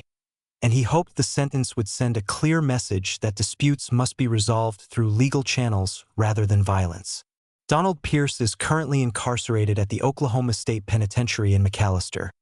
where he continues to maintain that he was defending his property and that Travis Morton brought about his own death by refusing to respect boundaries and family legacy, showing no genuine remorse for the killing. The disputed 50 feet of land that sparked the conflict was eventually awarded to Travis Morton's estate through the civil court proceedings that continued after his death, and the land was later sold to another buyer who had no interest in developing it and simply incorporated it into a larger agricultural holding. The case became a cautionary tale in rural Oklahoma about the importance of resolving property disputes through legal means and the dangers of allowing conflicts over land to escalate to violence, and it is frequently referenced in mediation training for lawyers and judges dealing with boundary disputes. Travis Morton's family established a scholarship fund in his name for students studying land surveying and property law,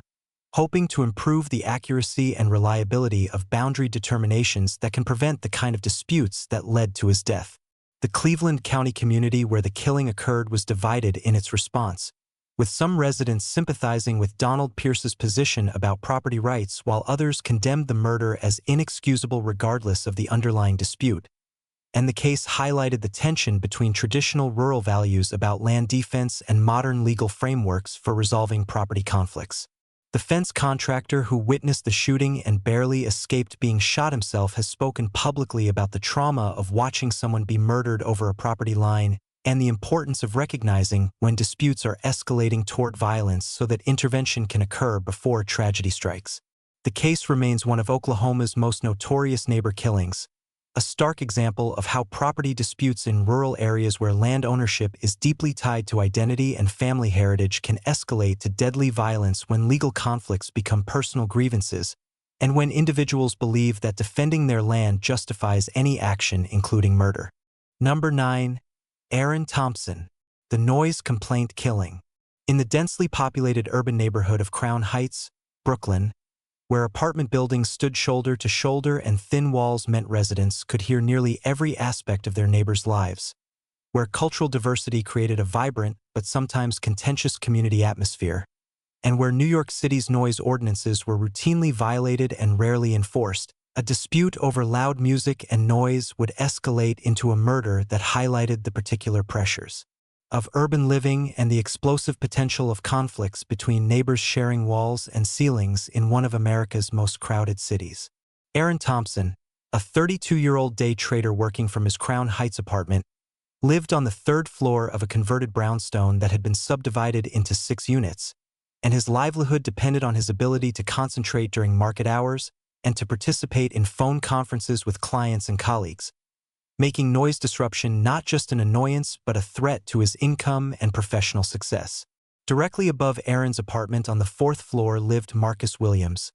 a 25-year-old aspiring hip-hop producer who worked nights at a restaurant and spent his days creating music in his apartment.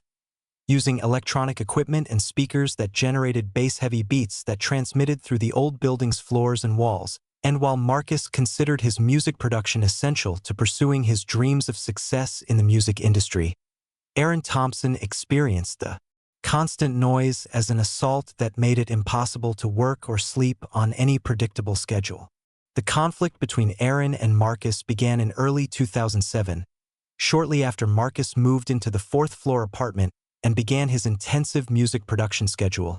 and Aaron's initial polite requests that Marcus use headphones or reduce the volume were met with vague promises to be more considerate that were never followed by actual changes in behavior. As the noise continued day after day, Aaron's requests became demands, his tone becoming more aggressive and his complaints more frequent, and he began documenting each instance of noise violation in detailed logs that he planned to use in pursuing legal action against both Marcus and the building's landlord. Marcus Williams initially attempted to accommodate his downstairs neighbor by limiting his music production to certain hours, but he found the restrictions interfered with his creative process and his work schedule, and he began to resent what he perceived as Aaron's unreasonable demands and his lack of understanding or respect for Marcus's artistic pursuits and economic circumstances. The dispute escalated through 2007 and into 2008, with Aaron filing multiple complaints with the New York City Department of Environmental Protection about noise violations, calling police on numerous occasions to report disturbances, and threatening legal action against Marcus and the landlord, while Marcus responded by accusing Aaron of harassment and racial prejudice, claiming that Aaron's complaints were motivated by racism rather than legitimate noise concerns,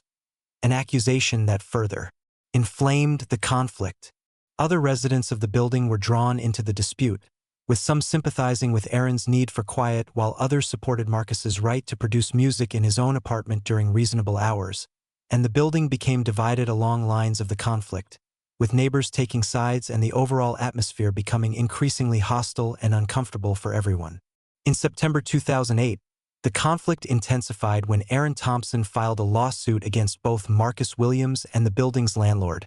seeking damages for ongoing noise violations and demanding that Marcus be evicted or forced to cease his music production activities, a legal action that Marcus interpreted as an escalation to all-out war and a threat to his housing and his dreams of musical success. Marcus responded by deliberately increasing the volume and duration of his music sessions, openly stating to other residents that if Aaron wanted to play legal games, then Marcus would give him something real to complain about,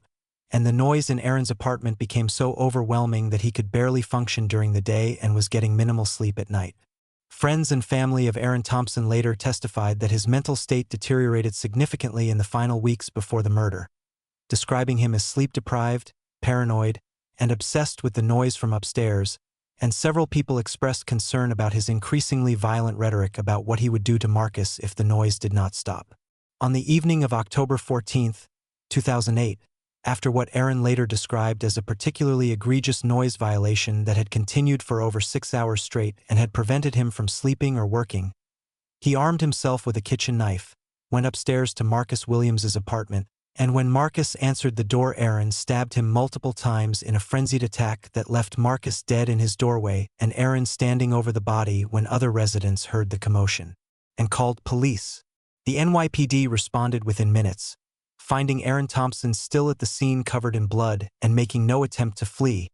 and he was taken into custody after confessing that he had killed Marcus Williams because the noise had driven him to a breaking point and he saw no other way to make it stop. The investigation revealed the years-long history of conflict between Aaron and Marcus, with detectives finding Aaron's extensive documentation of noise complaints,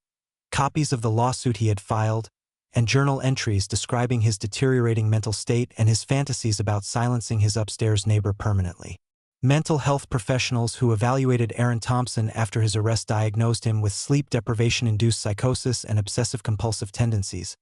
noting that the chronic noise exposure had created a level of stress and sleep disruption that had seriously impaired his judgment and impulse control, though they stopped short of claiming legal insanity. The trial began in May 2009 in Kings County Supreme Court,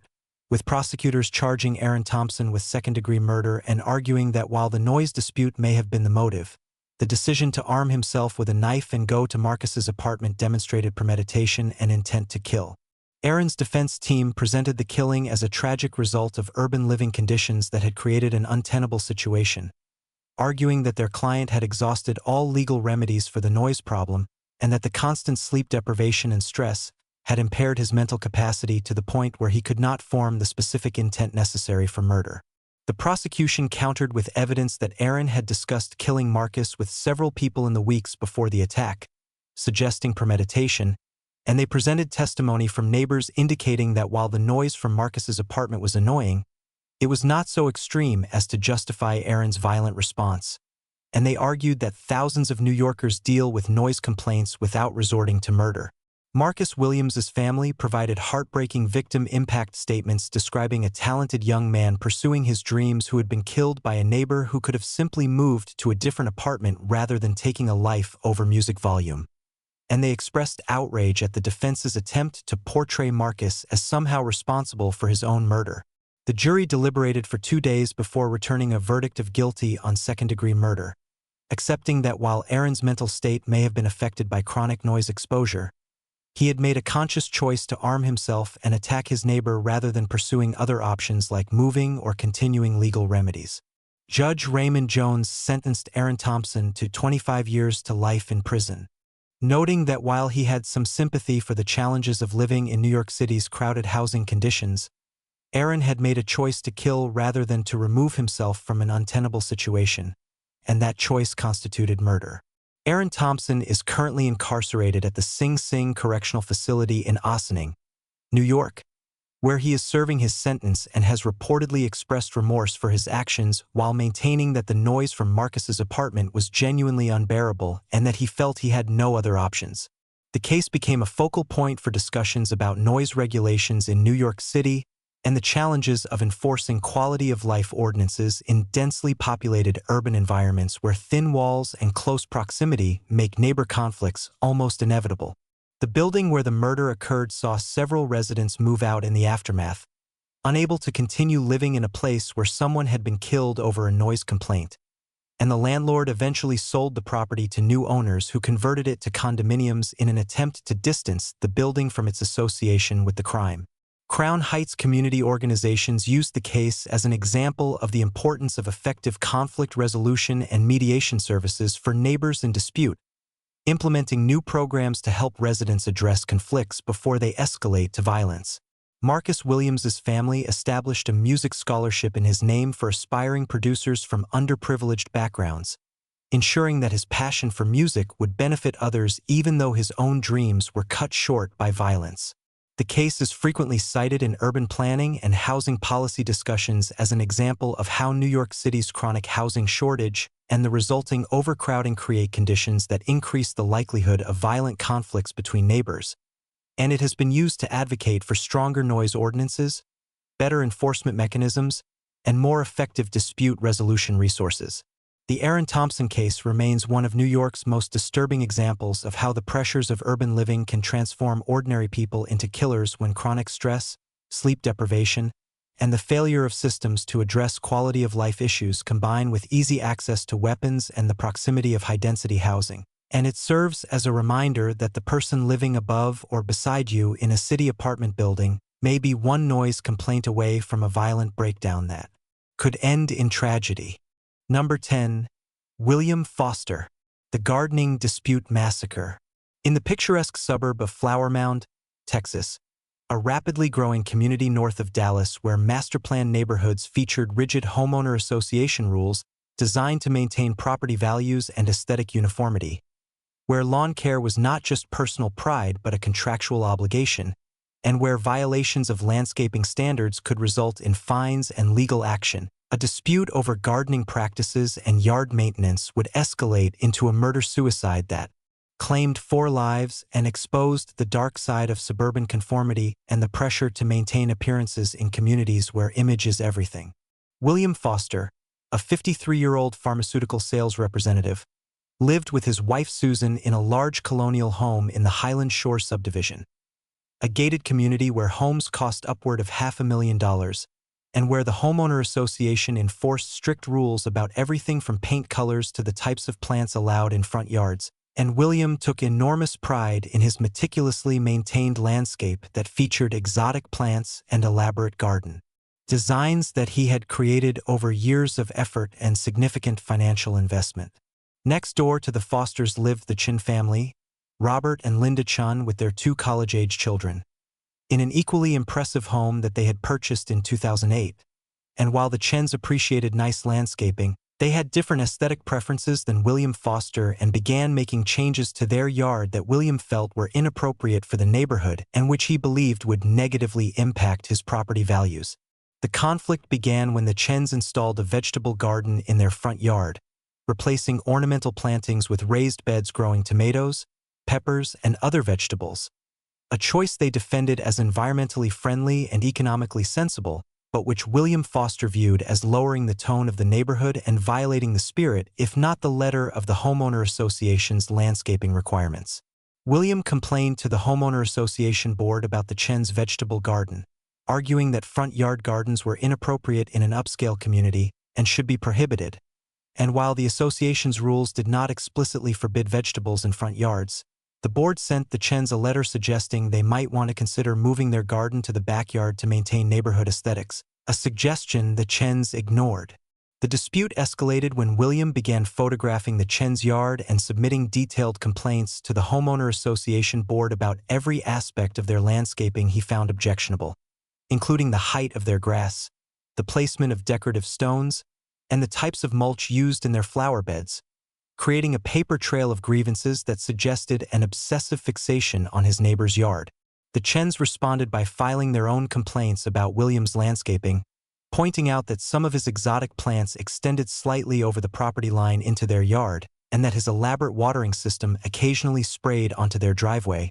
and they accused William of harassment and of trying to bully them into conforming to his personal aesthetic preferences. Other residents of Highland Shores became aware of the conflict as William Foster increasingly dominated homeowner association meetings with his complaints about the Chens, presenting slideshows documenting alleged violations and demanding the board take action to force compliance. And some neighbors grew concerned about William's apparent obsession, while others sympathized with his desire to maintain high standards for the community. In 2009, the conflict intensified when the homeowner association, tired of the ongoing dispute and the amount of meeting time devoted to the Foster-Chin conflict, hired an independent landscaping consultant to evaluate both properties and make recommendations for resolving the issues. The consultant's report found minor violations on both properties, but concluded that neither yard was significantly out of compliance with association rules, and that both homeowners should make small adjustments and then leave each other alone. A Solomon-like decision that satisfied neither party and left William Foster feeling betrayed by an association he believed should have supported his position against what he saw as the degradation of neighborhood standards. William's wife, Susan, later told investigators that her husband's mental state deteriorated significantly after the consultant's report, with William becoming convinced that the Chens had somehow manipulated the process and that the homeowner association was corrupt and unwilling to enforce proper standards. And he began talking about taking matters into his own hands to protect property values and neighborhood quality. On March 22, 2009, a Sunday morning when most Highland Shores residents were at church or enjoying leisurely weekend activities, William Foster's obsession with his neighbor's landscaping reached its horrifying conclusion. He armed himself with a .45 caliber handgun, walked next door to the Chun residence, and when Robert Chun answered the door, William shot him at point-blank range, killing him instantly, and he then entered the home and shot Linda Chun as she was calling 911, leaving her dying on the floor of her kitchen. The Chen's daughter Michelle, home from college for spring break, heard the shots and locked herself in an upstairs bathroom, where she called 911 and provided real-time updates as William Foster searched the house looking for additional family members to kill.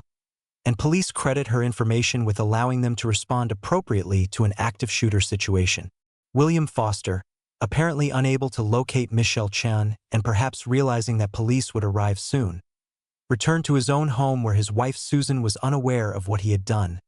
And in a final act of violence, he shot Susan as she sat in their living room reading the newspaper, killing her before she had any chance to understand what was happening or why. William then returned to his front yard, the meticulously maintained landscape that had been the pride of his life and the source of his conflict with the Chens, and shot himself in the head, dying among the exotic plants and elaborate garden features he had valued more than human life. Flower Mound Police Department officers arrived at the scene to find a massacre, with 2 people dead in the Chen home and 2 more bodies at the Foster residence. And the investigation quickly established that William Foster had murdered his neighbors and his own wife before taking his own life over a dispute about yard maintenance and landscaping aesthetics. Michelle Chun survived the attack physically unharmed, but psychologically devastated by the loss of both parents, in a senseless act of violence perpetrated by a neighbor her family had tried to coexist with peacefully despite his harassment. The investigation revealed the extensive history of conflict between William Foster and the Chens, with detectives finding William's home office filled with photographs of the Chun property, documentation of alleged violations, and increasingly hostile letters he had drafted but never sent threatening violence if the Chens did not conform to proper neighborhood standards. Mental health professionals analyzing the case posthumously identified William Foster as suffering from obsessive-compulsive personality disorder combined with narcissistic traits, noting that he had become so fixated on maintaining control over his environment and preserving what he saw as proper standards that any challenge to his authority or aesthetic vision was experienced as an intolerable threat to his identity and self-worth. The Highland Shores Homeowner Association was sued by Michelle Chun and the estates of the victims, with accusations that the association's rigid enforcement culture and emphasis on aesthetic conformity had contributed to creating an environment where disputes over lawn care could escalate to murderous rage, and the case was eventually settled out of court for an undisclosed sum. The tragedy led to significant changes in how homeowner associations throughout Texas approach enforcement of landscaping and aesthetic rules, with many implementing mandatory mediation for disputes and creating protocols for identifying residents whose complaints seemed to reflect mental health issues rather than legitimate concerns about property maintenance. The homes where the murders occurred stood vacant for months, with the Chun property eventually selling at a significant loss to buyers from out of state who were unaware of its history,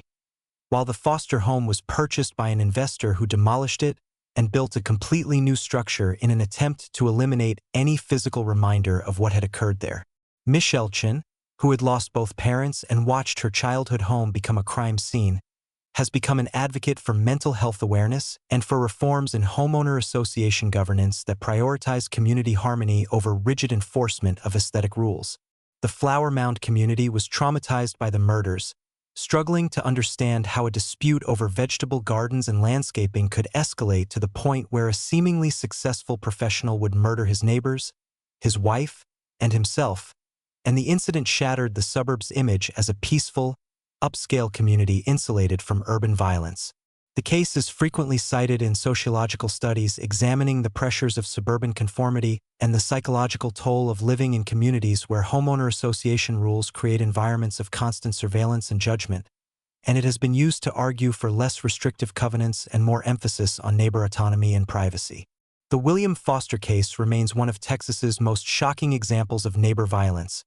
a stark reminder that the pressure to maintain property values and aesthetic standards in upscale suburban communities can create toxic environments where disputes over lawn care and gardening escalate to mass murder when combined with untreated mental illness, obsessive personality traits, and easy access to firearms, and it serves as a warning that the person next door who seems most invested in maintaining neighborhood standards may be the one most likely to snap when their need for control is challenged by neighbors who dare to plant vegetables instead of flowers.